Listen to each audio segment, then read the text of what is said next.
tasbu bis-swit il-ronfon kif tbatti x-xemx sajfija. Insellmulkom u nilqawkom għall-episodju ieħor mis-sensiela ta' etimoloġija, il-programm fejn nozzu f'nisel il-kliem biex nifhmu aħjar l-istorja tiegħu.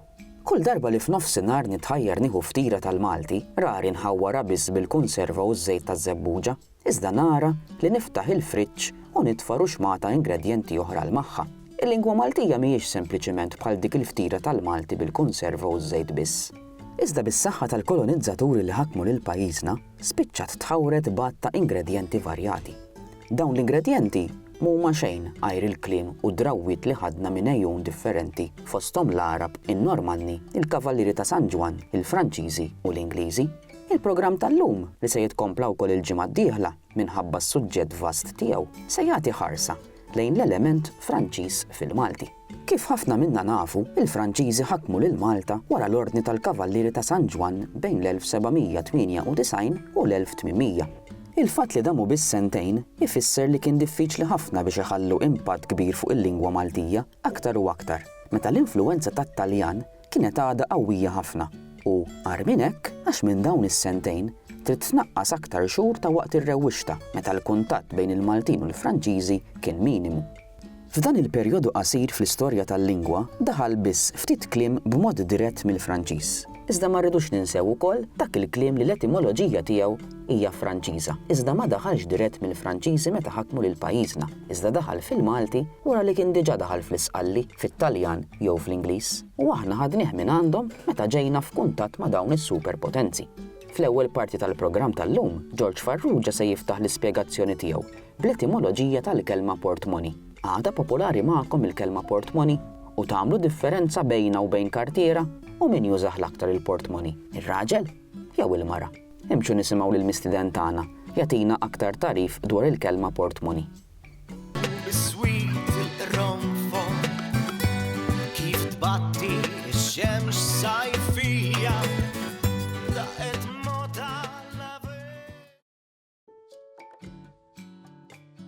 Il-kelma portmoney, bil-plural portmonijiet, ġejja mill-Franċiż portmonnaie.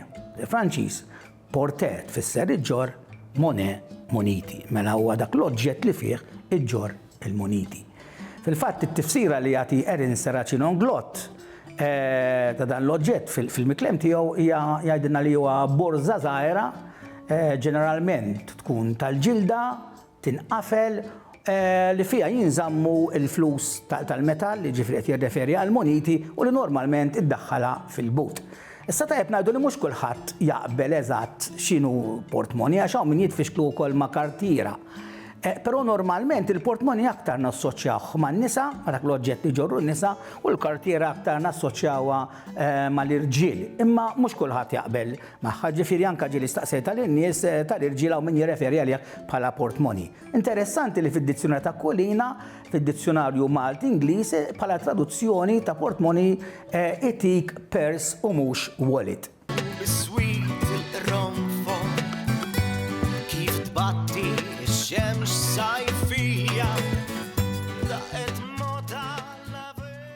Fit-tieni rokna tal-programm tal-lum, George Farrugia issa se jkellimna fuq lista ta' kliem u mkejjen li wis probabbli daħlu fil-Malti b'mod dirett mill-Franċiż u mhux bis-saħħa tal-qrubija li għandna ma' influwenzi oħra bħal huma l-Isqalli, ir-Rumanz u l-Ingliż.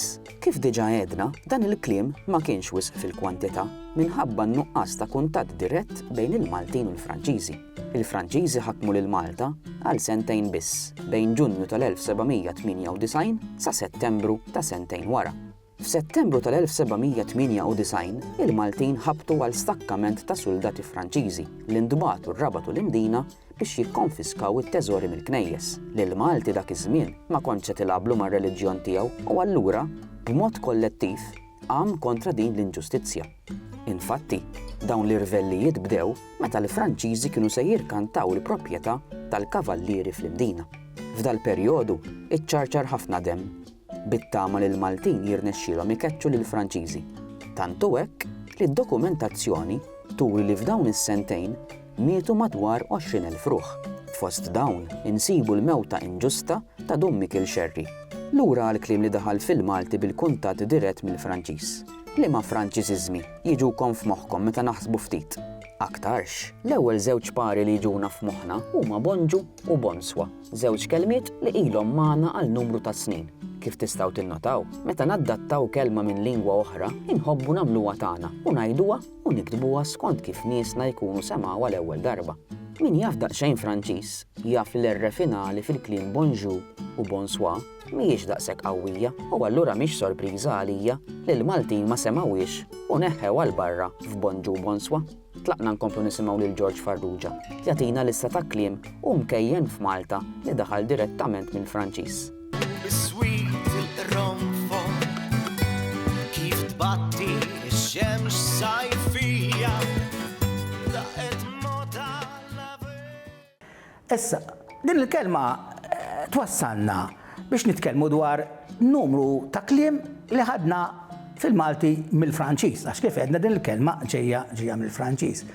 Issa, insibu hawnhekk żewġ gruppi ta' kliem biex ngħidu naqsmuhom żewġ gruppi. Għandek kliem li naħsbu li ġej mill-Franċiż dirett. Tajjeb b'mod dirett, ħadnieh mill-Franċiż b'mod dirett. U kliem ieħor li għandna fil-Malti li ħadnieh li huwa ta' oriġini Franċiża ma ħadniex b'mod dirett mill-Franċiż. Jiġri mill-Franċiż għadda l-lingwa oħra x'aktarx għall-Isqalli u għat-Taljan u aħna mbagħad ħadniha mill-Isqalli u mit-Taljan. Tajjeb ngħidu li l-vokabularju fil-Malti b'mod ġenerali huwa ġej minn tliet sorsi. Għandek vokabularju l-aktar bażiku tal-lingwa li ħadna mill-Arbi li jirreferi għal affarijiet bażiċi, għal kunċetti bażiċi, bħal ngħidu aħna kliem bħal ilma, ikel, baħar, xemx, etc. Għandek imbagħad ħafna kliem li qegħdin nieħdu bħalissa bil-kuntatt mal-Ingliż li għandu x'aqsam ngħidu aħna mal-isports, mat-teknoloġija. Tajjeb, mbagħad għandna numru ta' kliem ieħor ħafna fil-fatt il-maġġoranza ta' kliem fil-Malti huwa mir-Rumanz. Jiġifieri minn dawk l-isna li ħarġu mill-Latin l-aktar fosthom it-Taljan u mill-Isqalli. Tajjeb kliem li għandu x'aqsam ngħidu aħna mal-arti. Għandna ħafna kliem it-Taljan, kliem li għandu x'aqsam ma' reliġjon.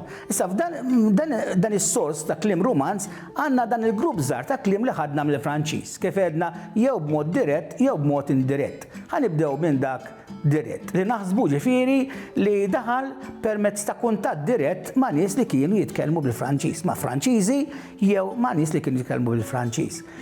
U hawnhekk irridu morru bil-fors nirreferu għall-istorja għax meta kien dan il-kuntatt mal-Franċiżi.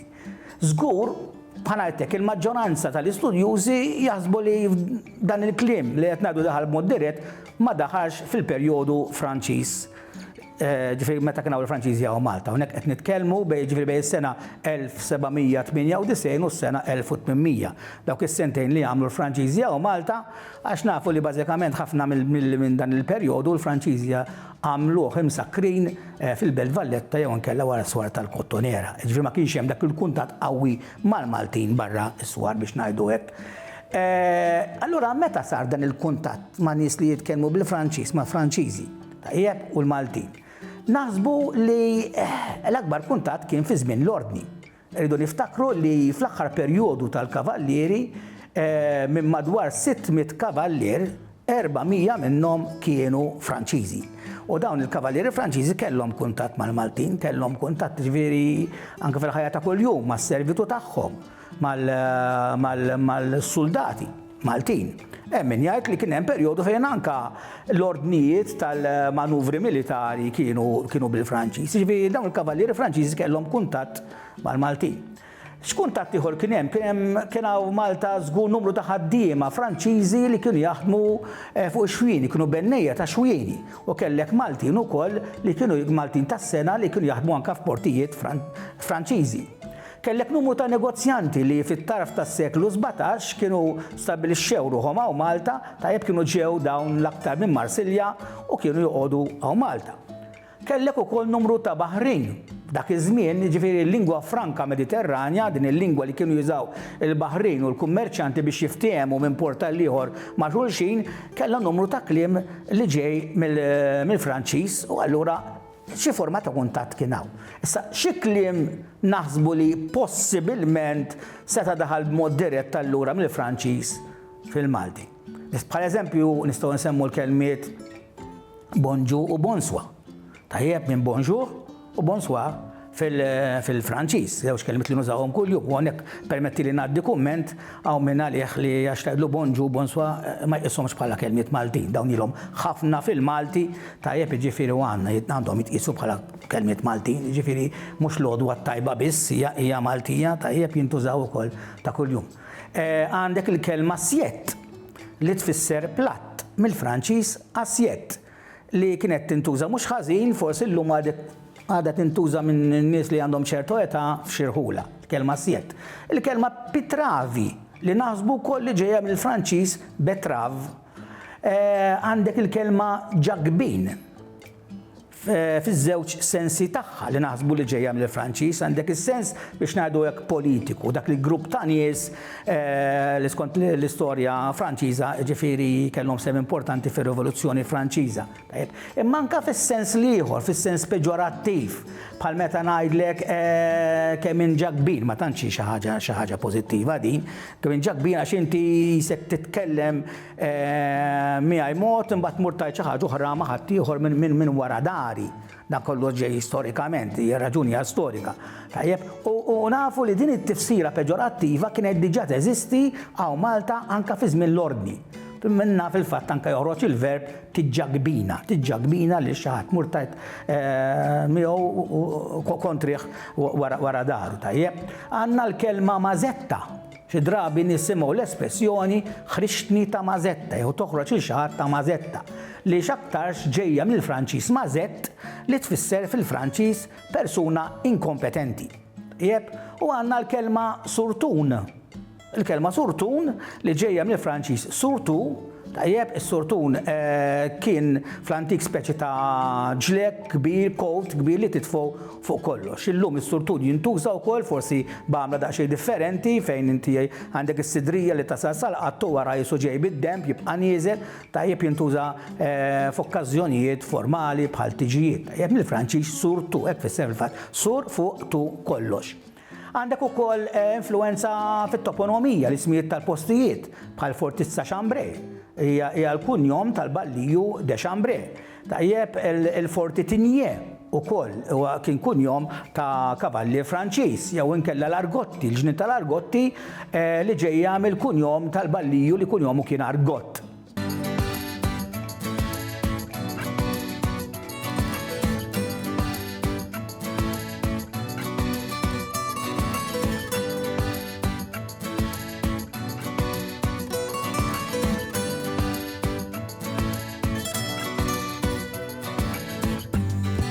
Tasbu bis-swit il-ronfon kif tbatti x-xemx sajf